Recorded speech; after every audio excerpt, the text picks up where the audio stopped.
As you know, my friends, I have frequently commented on what is called naive realism and how current science, successful though it is, amazingly successful in creating technology, including the technology I'm using to share this video with you.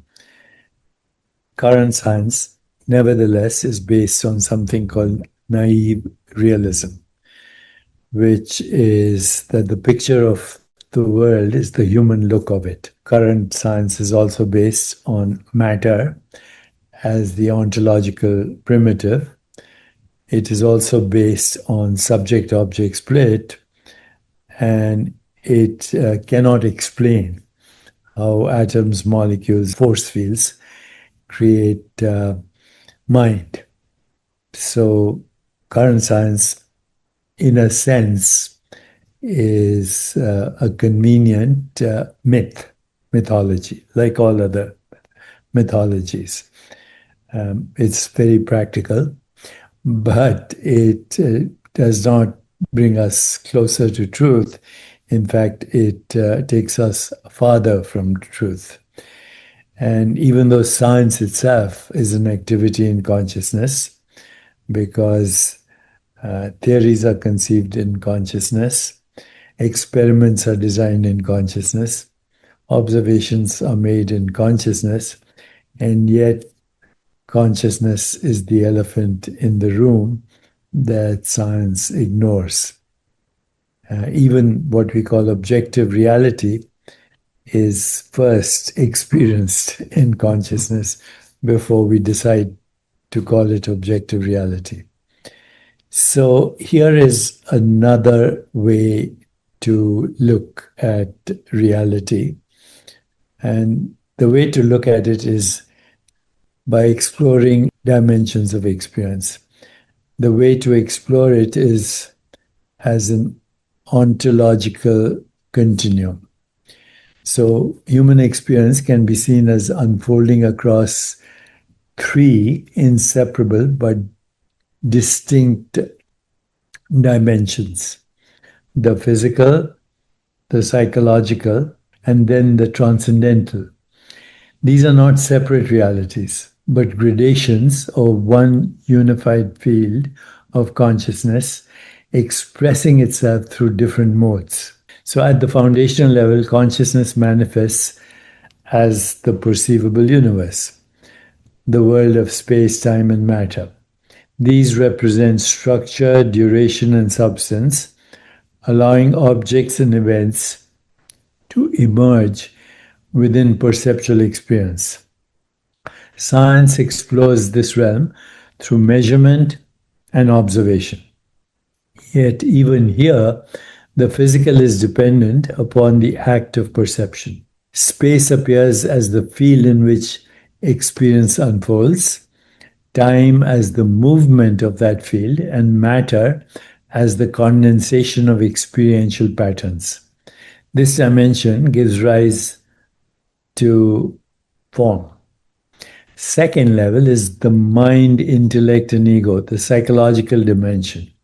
When consciousness reflects upon itself within the human organism, only talking about the human organism, it gives rise to subjective processing. Mind, intellect, and ego. I'm pointing here, but it's not here. Mind, intellect, and ego are also modified forms of awareness.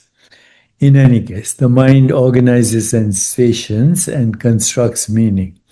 The intellect discriminates, analyzes, and abstracts. The ego identifies and claims ownership of experience. Together, they generate the internal landscape through which the outer world, so called outer world, is interpreted. Of course, there is no outer world.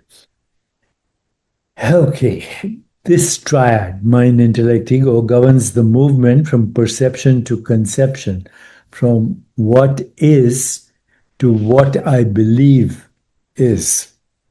Here, experience becomes personalized and filtered through name, form, and memory.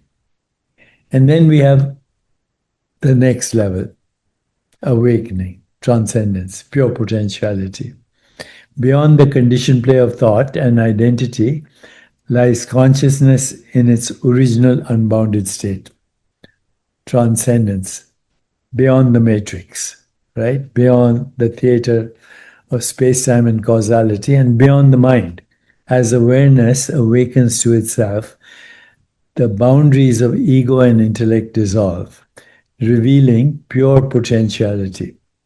This is the silent source from which both inner and outer realities seemingly co-arise. Transcendence is not an escape from the previous dimensions, but their recognition as expressions of the same field. Okay, so in awakening, the experiencer realizes that they are not confined to body, mind, or concept. They are the infinite consciousness that gives rise to all dimensions of reality. Okay, so here's the integrative argument. Each triad represents a progressively subtler expression of consciousness. So space-time matter embodies what we call objectivity. Mind, intellect, ego embodies subjectivity. Transcendence or awakening or pure potentiality embodies reality itself, the ground of both. Therefore, experience is not divided into categories, but reflects the continuum of consciousness interacting with itself at varying levels of density and awareness. Just as water manifests as vapor, liquid, or ice, depending on vibrational state, consciousness expresses itself as matter, mind, or pure being, depending on its mode of vibration.